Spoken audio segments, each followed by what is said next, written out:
Yo, welcome to Snack Time. I am your host, and I am no longer covered by the Snack Time graphic. What's up, people? I'm so happy to be here. This is the first Snack Time show we're doing. I'm doing 4 people's job in one, so excuse me. I'd like to give a big shout out to Sneakers and Stuff for having us. Parks Department Sneakers and Stuff has been partnered for a couple years on different content stuff, and this is something new. It's for now. It's for you to chill with your people and to have a good time. Just take a break. Take a break. Everyone take a deep breath. Out through the mouth. Don't forget. We have a very special guest today. His name is Estevan Oriol. He has a new show. I keep saying show. He has a documentary out on Netflix called LA Originals. And it's about him and Mr. Cartoon. And they're 2 LA OGs. And I really want you to stick around for that interview. It's really insightful. I think that I want you to have a snack. Okay? I think that I want you to have a snack. So if you don't have one, I'm going to give you 5 seconds to go grab one. 5, 4, 3, 2, 1. Did you get a snack? Okay. If you didn't, I don't know what to tell you. We're going to kick it in to our interview with... you might be wondering where my snack is. By the way, I'm going to show you in the interview with Esteban. All right, Estevan Oriol. Nice to see you. How you doing? You too. I'm doing good. I'm over here in LA, sunny California. So I have a fake background of a bunch of snacks because it is snack time, but you have a backyard, so you can just have that as your background, you know? Yeah. I gotta have the pool in there and all that. Yeah, it's good living out in LA. Let me tell you, it's pretty grim over here. Yeah, that's what I hear. So, but you've had this documentary come out this week, last Friday, actually, less than a week ago. Yeah. What has life been like for you these last 6? First of all, no offense to your documentary. Hold on a second. What is your snack, Estevan Oriol, here on Snack Time? We got I made it myself. It's vegan pasta with sausage. It's red lentil noodles, vegan sausage with vegan Parmesan cheese. My man, that's lunch. My little drink right here, stevia, ginger ale. Oh, you're chilling. You're chilling. They were trying to cut off my feet. They had me in line. They had me an appointment to cut my feet off, and they were telling me that it was all due to the way I was eating. So they told me if you don't change, there's nothing I can do. I can't have one more chance. And they go, yeah, you could start now and start eating healthy, no dairy, no sugar, no carbs, and we'll see if it works. If it doesn't, then the foot's got to go. And I was like, man, fuck it, I'm gonna try this shit. And ever since then, I've been doing it, and I lost 50 pounds. Wow. So you went full vegan. Yeah.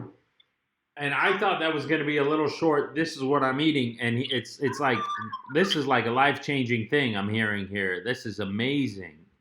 Amazing. Yeah, I wish I did it 20 years ago. You're making me think. I'm sitting here. Look at this. Is my snack is a little piece of bagel today. Yeah, there you go. I miss those days. Well, you got me thinking. Let me say that. Here, good thing. Good thing this is. Jelly. What's that? I used to like peanut butter and jelly bagels. Oh man. Well, way to kick off the interview for our lighthearted TV show here, Estevan. But this is real life. No, I'm not playing because this show was born out of what's happening in the world. I'm at home right now. You're at home. This is real life. We got to look at this stuff head on. We can have fun, but that's amazing. And as as a fan of yours and as someone who appreciates your work, I'm happy you switched it up because we need you here, man. So Yeah, I got too much work to do. yeah. So for those that don't know, and you should, Esteban is a legendary photographer, filmmaker, and again, the Netflix show is what? It's number 5 right now globally. Yeah, number 5. I don't know about globally, but I know in the United In States, the US. in our country, it's number 5 out of thousands of movies. So that shit, that's got me floating, on cloud 9 over here. That's amazing. Well, thank you for joining us on behalf of Parks Department and Sneakers and Stuff. I know you've done some work with them in the past. You got the lowriders out there for the LA opening. You did a jacket with them. So those guys really love you, and they were happy to. And shout out to Alana for linking this up because without her, yeah. So tell me about this documentary. Tell me about how this week is for you. Is really what I want to know. How do you feel? I'm gonna eat my snack and listen. I feel it's been a long time coming. I had this documentary idea up online maybe 15 years ago, and then it got held up in another deal with them where we were going to do a feature, and so the documentary rights got put up for 10 years. So when we finally got the rights back in 2017, I met a cool guy named Sebastian Ortega. He's a movie exec down in Argentina, but he dresses like me. He wears like Dickies and T-shirts, and he's all sleeved down, and he's the only guy down there that has, real lowriders with hydraulics and everything. So in Argentina. Yeah. Wow. So for me to meet a guy that is on the same page as me, that wanted to do something, like this in the film industry it was like a dream come true, Yeah. I didn't have to do no crazy pitch or, act a certain way, I just went in there, we just talked, like me and him, lowrider, except, he had a platform to help me put out my movie, and he, was like, hey, I want to do this. I go, man, I'm ready, homie. So after like years of letting the story, which I want to get to the story in a moment of what it's about, but after years of the story kind of sitting there for a bit, it just kind of took off with this guy, right? And and is it fair to say it's been a little bit of a whirlwind since then, or just this last week? No, the whole thing has been, and I feel like if I would have done it 15 years ago, it still would have been a cool piece because probably things could have played a little bit longer. Like this, the way it's edited now, it's just like hit after hit after hit. It's just like, it's like Mike Tyson. That's amazing. And so for the people that don't know, it's basically, and you correct me if I'm wrong, but it encapsulates. It talks about you and Mr. Cartoon's relationship because you guys were partners. You met up. You became fast friends. We lost you there, Esteban. I don't know what happened. Are you there? Assholes are calling me. Hold on. All right. It's all right. This is in this time, this day and age, this is how we're doing TV right now. So you guys met up. You became fast friends, and you decided to become business partners. Eventually, and you opened SA Studios, Soul Assassin Studios, and it's the story of that time, and it kind of how it started, what happened, and how it ended. Is that a fair assessment of what it is? That's exactly what it is. It's like how we started before we became businessmen to how we turned what we did into a business. Right. And what brands have you guys, like, when you talk about it being a business, because you're working with record labels, you were taking photos, he's tattooing the artist, but then you guys start getting approached by brands, right? Yeah, what happened was a lot of companies would call us up and they'd say, hey, we want to have a meeting with you and come and pick your brain and see if we could, make some happen, make some deals happen. And we're like, yeah, cool. So these $1 million brands would come in and, they'd send in their torpedoes to us and they'd be like, hey, what do you think about this, and that? Like, and they would tell us, Latinos in America have this many people, they spend this much money, and we want to tap into those Latinos. What do you think we can do to get to that? In my head, I was like, well, if you just make good shit, then everybody will just come to you. You don't have to go to them.